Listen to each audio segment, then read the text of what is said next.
Christophe Wazinski, bonjour. Bonjour monsieur. D'où viennent ces drones utilisés pour mener les frappes signalées chaque semaine ou presque désormais au Sahel?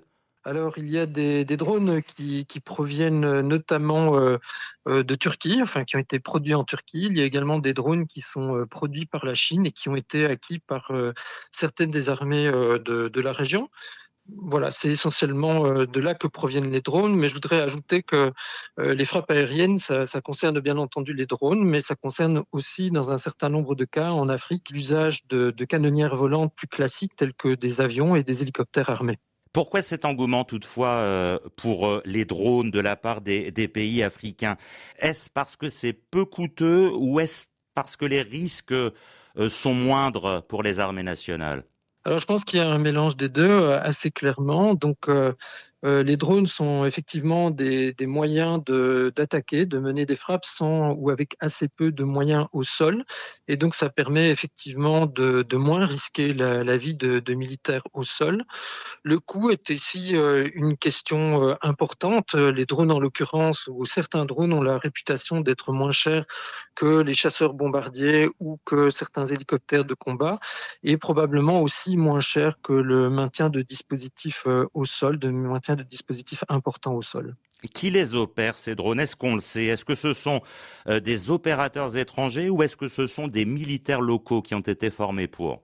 Alors, dans un certain nombre d'États africains, il semblerait clairement que ce sont des opérateurs locaux, notamment au Nigeria. Il y a une flotte aérienne assez importante et elle semble commanditée ou plutôt opérée par des opérateurs locaux, mais avec quand même l'assistance des États-Unis. Dans d'autres États africains, la question reste ouverte. Il est possible en tout cas que des opérateurs étrangers assistent les armées africaines. À tout le moins, les armées africaines semblent bénéficier de formation de la part de militaires ou d'experts qui proviennent d'États autres que des États africains. L'attaque de Tinzaouaten a entraîné mort de civils. Ça n'est pas la première fois qu'une bavure de cet ordre est signalée. Est-ce qu'on a une idée du coût humain de ces frappes de drones qui sont signalées de plus en plus systématiquement en Afrique et notamment au Sahel? Alors, il y a moyen d'obtenir des informations à ce propos-là, mais l'information est assez dispersée, donc il n'y a pas, à ma connaissance, de statistiques détaillées sur les coûts humains en question. Il y a eu un certain nombre d'attaques, en particulier menées au Nigeria, qui ont provoqué de nombreux morts, mais il y a eu également des morts civiles suite à des drones dans d'autres pays africains, en Libye, au Maroc, au Burkina Faso, au Togo, en Somalie également. Donc c'est un problème qui ne concerne pas que le Mali, c'est un problème relativement généralisé en Afrique. Il n'y a aucune règle d'engagement?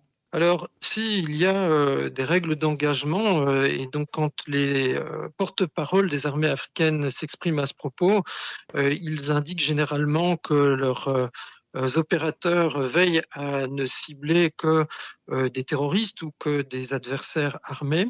Mais dans la réalité, on constate qu'il y a quand même un nombre assez élevé d'accidents et un nombre assez élevé de victimes civiles dans le contexte de ces attaques. On dit que ces drones ont de plus en plus d'autonomie et peuvent transporter de plus en plus de charges explosives. Y a-t-il une révolution du drone?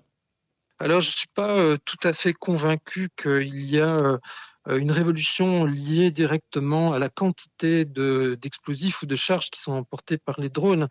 Il me semble que le problème premier, c'est qu'il y a une forme de normalisation du recours aux drones.